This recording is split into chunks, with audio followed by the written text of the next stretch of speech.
Hey guys, it's Paul, combat veteran, MMA fighter, YouTuber, and today we are doing the second part of the Templin Institute's awesome summary of the Imperium of Man. As you guys know, I'm relatively new to the Warhammer universe, so these videos have been great, and I love the fact that Warhammer draws so much from real human history to inform its Imperium lore.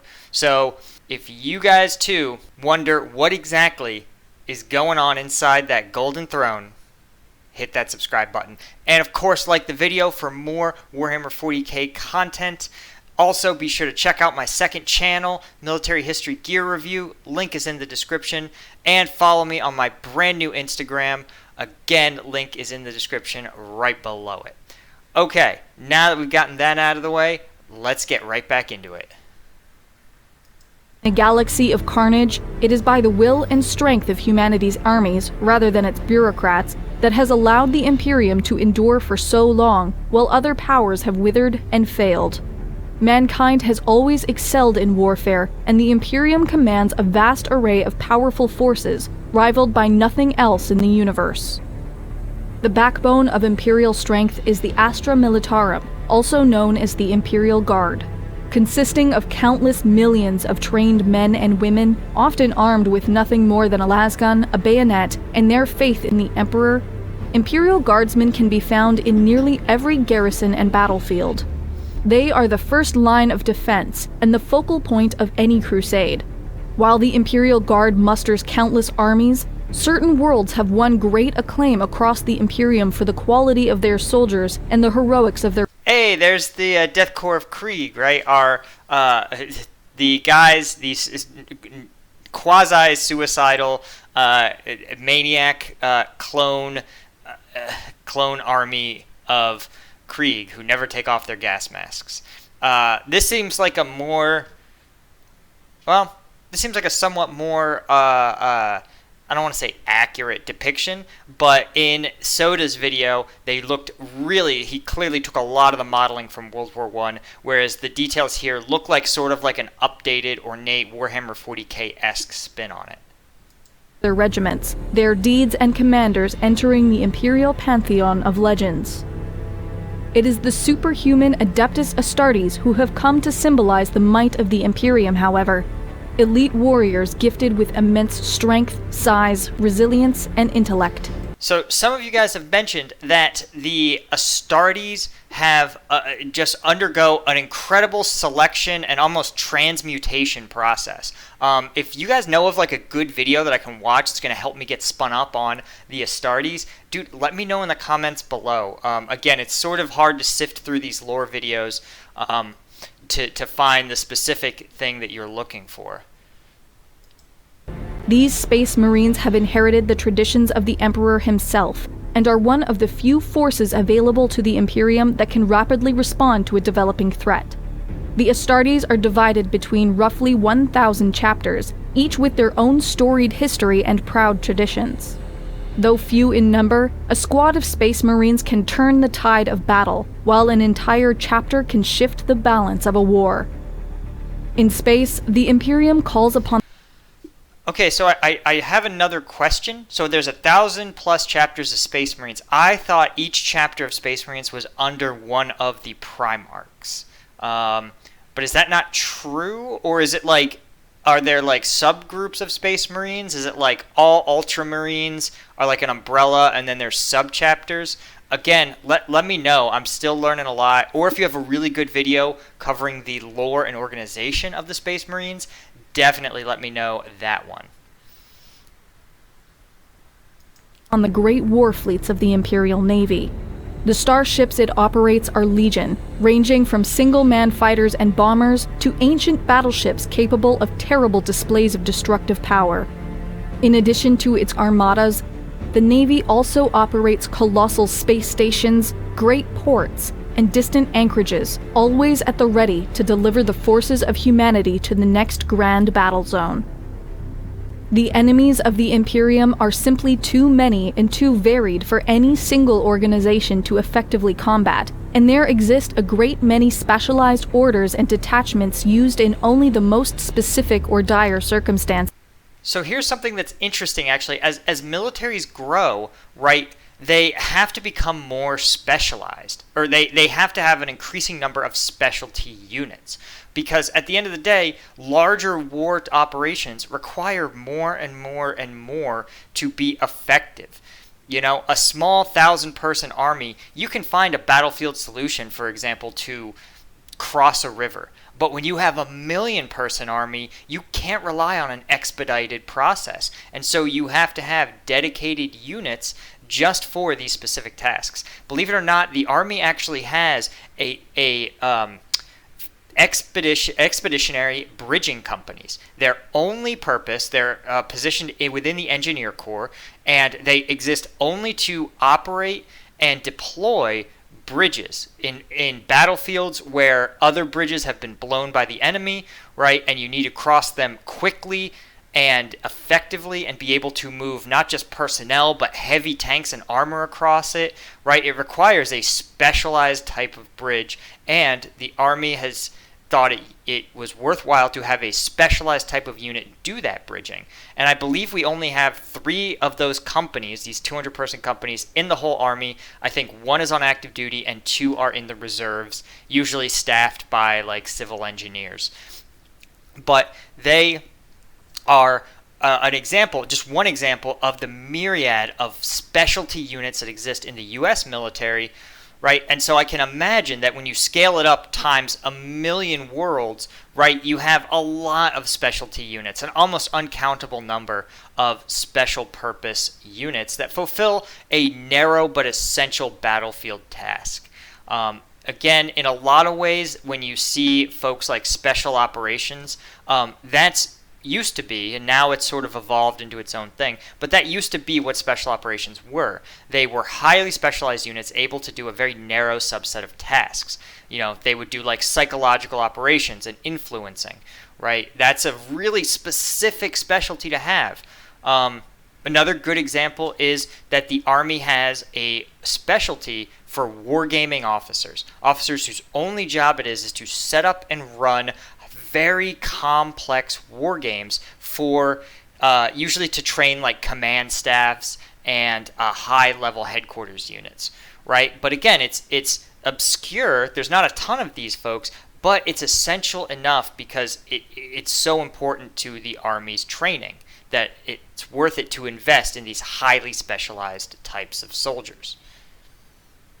There's actually one other fun example from the Military Police Corps.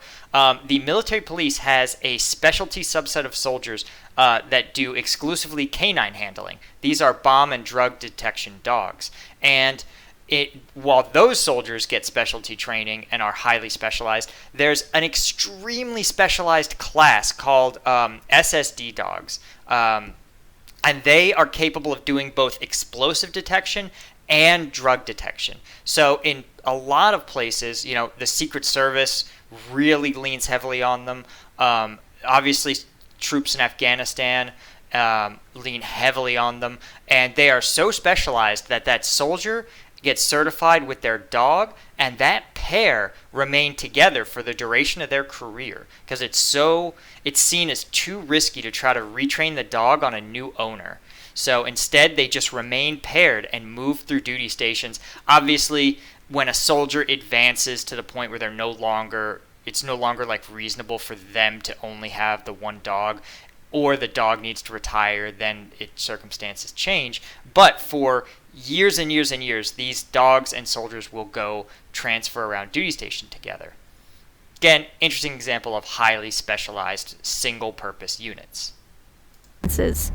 The Grey Knights, the Death Watch, the Orders Militant of the Adepta Sororitas, the Skitarii Legions, and Collegia Titanica of Mars. The forces of the Imperium are as innumerable as their foes, and it is only through their ceaseless vigilance that the Imperium is sustained.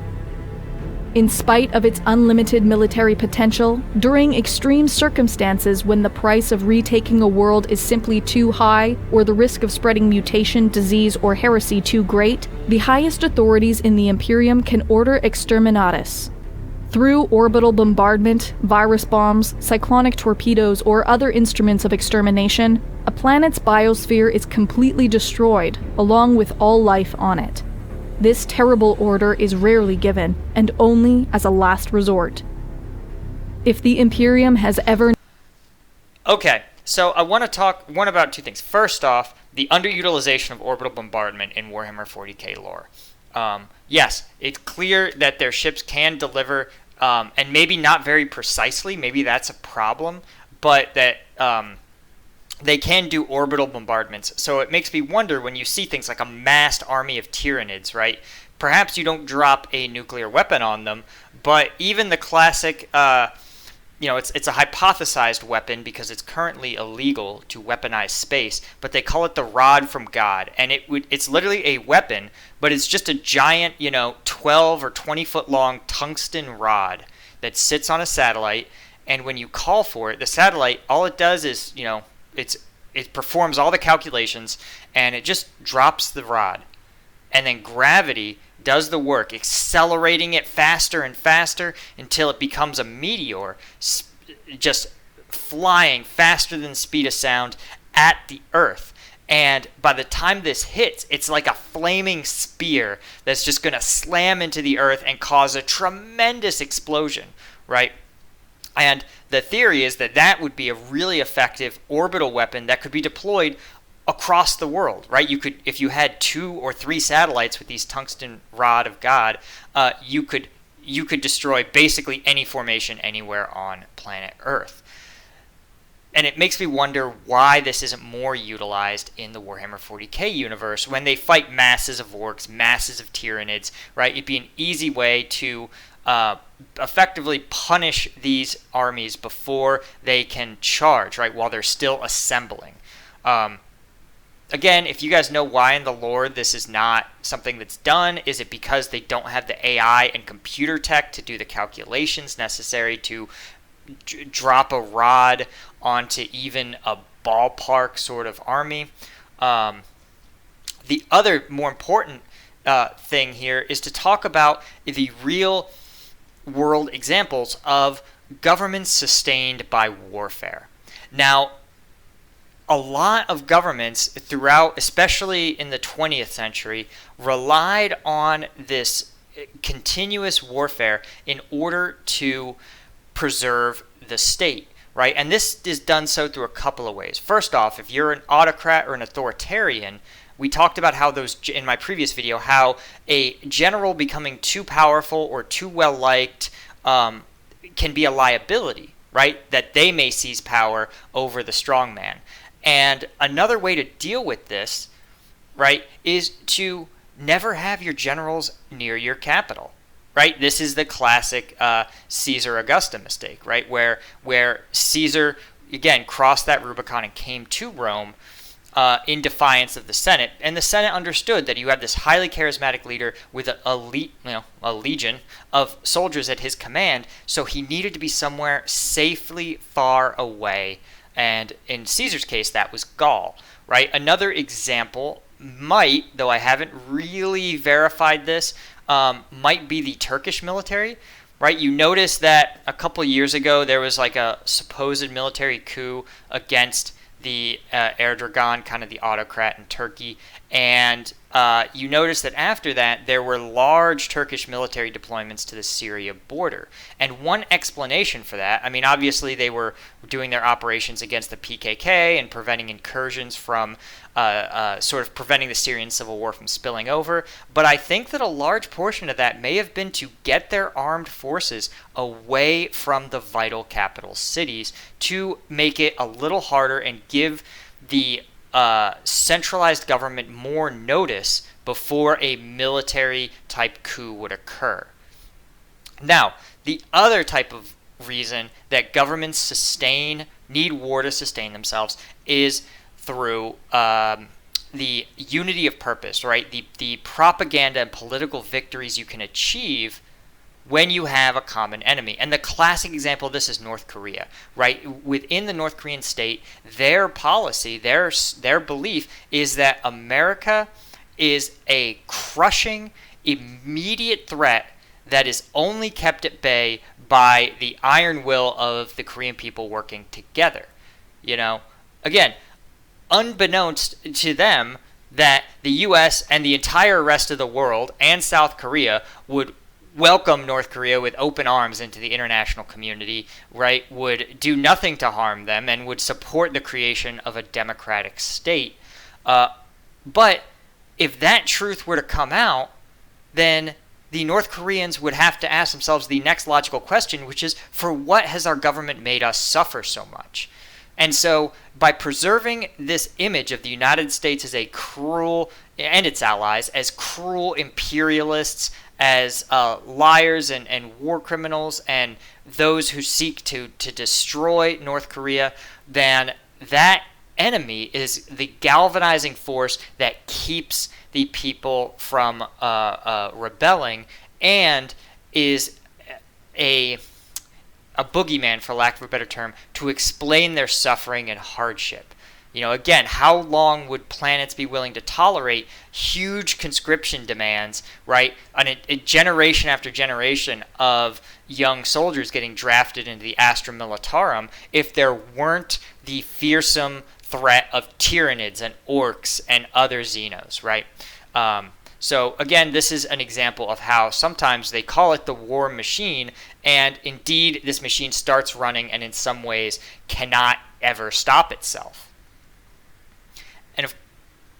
And as we discussed, imagine if all these highly independent planetary governors, instead of having to provide troops and war material to the central bureaucracy of the Imperium, were instead able to keep their troops at home. Imagine if each segmentum was able to raise an army and keep it on their planet. It would be seen as a tremendous liability to the central government. Known an age of peace, then it is an era long forgotten. It was in war that the Imperium was founded, and through war it has endured. Exactly. And the other thing that we talked about in the previous video, but I will re-emphasize here, is that you can check the power of your military subsets, right? When you have like a powerful army and a powerful navy and a powerful air force, autocrats especially often will play these sides against each other to ensure that no single general or no single agency becomes so powerful that they're able to overthrow the autocrat. And I think you may see something like this in the Imperium, right? Where at the end of the day, could the Space Marines destroy the Astra Militarum if they had to? Perhaps. It seems plausible based on what I've heard about the lore. Could the Adeptus Sororitas give the Space Marines a run for their money? Again, perhaps. And this is how autocratic governments stay in power. They ensure that there are many, many factors. Power is dispersed and broken apart with different interests, and they do their best to keep them from answering to a single person. In the 30th millennium, from the terrors of the Age of Strife, when anarchy, war, and destructive technological regression brought man to the edge of extinction, there arose the Emperor. He served as a guiding hand that brought man back from the brink and ushered in a new golden age for all of humanity. Using his legions of Thunder Warriors, the ancient precursors of the Space Marines, global order was restored across Terra, and once again the planet became a hub of unceasing activity, production, and planning. Aligning himself with the tech priests of Mars, the Emperor and his legions set off across the galaxy in search of the Primarchs, 20 beings of extraordinary power crafted from the Emperor's own genetic material. Seized and hidden by the dark gods of chaos, over time each Primarch was found, and they joined the Emperor's great crusade as his most capable commanders, diplomats, and warriors. Thousands upon thousands. Yeah, I also have some questions about the Primarchs. Definitely, if there's a good primer video, definitely let me know.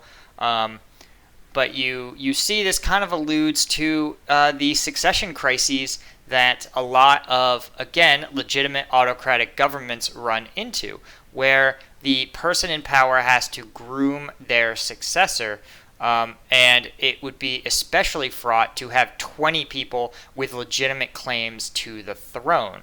So it would make sense then, of course, that the emperor would want to bring them all into the fold and attempt to select his preferred heir, for the time when he is unable to rule. Of human worlds were liberated and united under the Imperium. But in this moment of triumph, as the Emperor worked in secret to bring about his greatest gift to mankind, the galaxy descended once more into chaos and war. War Master Horus, the favored son of the Emperor and greatest of his generals, was manipulated by the dark gods of chaos, and together with 9 of his brothers, split the Imperium in 2. When the Horus heresy... Yep, this is really common. Again, it's not common to have an heir or person who believes they are the rightful heir become corrupted by the immortal forces of chaos, but it is really common to have them get pretty upset when they aren't selected as the heir, or when their father takes the country in a direction they don't care for. You see something like this kind of played out a couple of years ago in Saudi Arabia, when the king's favored son, Mohammed bin Salman, seemed to pick a moment in which to consolidate power and to marginalize his political rivals within the royal court. Right? He actually famously placed them under house arrest in like a 5-star hotel, seized a lot of their assets, and generally made them, he didn't have them killed or thrown in jail, but he removed all of their royal authority, all of their wealth and prestige, and made them, economically at least, vassals of the state, ensuring that he, the person, MBS, who believed he needed to be the heir, the rightful, inheritor of power, ensuring that he could crush his rivals, that there were no rivals to his reign. Heresy finally came to an end after 9 years of civil war. The traitor legions had been beaten and Horus slain. But the effort had laid waste to much of the Imperium, and the Emperor, mortally wounded in his last great confrontation with Horus, was sealed inside the Golden Throne, now physically broken with only his immense psychic will remaining. In the millennia since, the dream of the Emperor has wilted and died. The promise of knowledge and understanding has been replaced by ignorance and fear. Endless war is now the purpose of the Imperium, and each century brings grave new threats and short-lived triumphs. Orc warbands spread unchecked across the stars. Tyrannid hive fleets circle the galaxy like predatory sharks, all while ancient and young races alike work to usurp the Imperium's position of superiority. Even the light of the Astronomicon has begun to flicker and fade. In the aftermath of Abaddon the Despoiler's 13th Black Crusade and the fall of the Cadian Gate, unprecedented warp storms now stretch across the galaxy, and the Imperium is once more split in 2. Traitor legions and alien armies besiege countless worlds. Entire sectors have disappeared into the abyss, and few dare speculate what nameless horrors run rampant in the weakened and isolated corners of the galaxy. Worse still is the knowledge secretly reported to the High Lords of Terra that the mechanisms of the Golden Throne have begun to fail, and the knowledge necessary to repair them has been lost. Before being executed for their heresy, prophets across the galaxy say now is the time of ending, when the Imperium will finally collapse into a trembling collection of shattered realms before being swallowed up by the encroaching darkness. Yet rumors abound that legends thought lost to time have been reborn. There are whispers that hidden vaults on Mars have been unlocked, and powerful new soldiers and armaments are now fighting across the galaxy. If now is truly the time of ending, then the Imperium is not content to stand idly by. Across the worlds of the Imperium, new crusades have been proclaimed, great armies raised, and mighty battle fleets armed and sent forth against the enemy. For in the grim darkness of the far future, there is only war.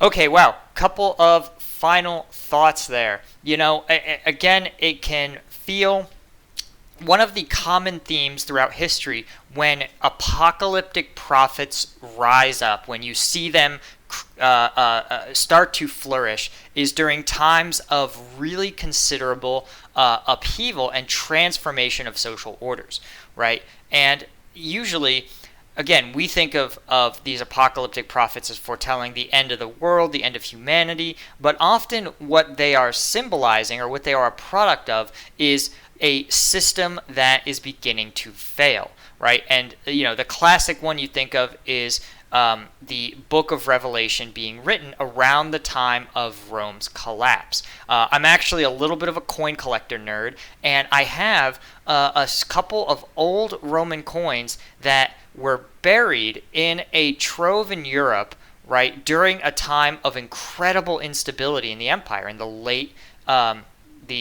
later half, around 2 or 300 BC or AD, maybe even later than that.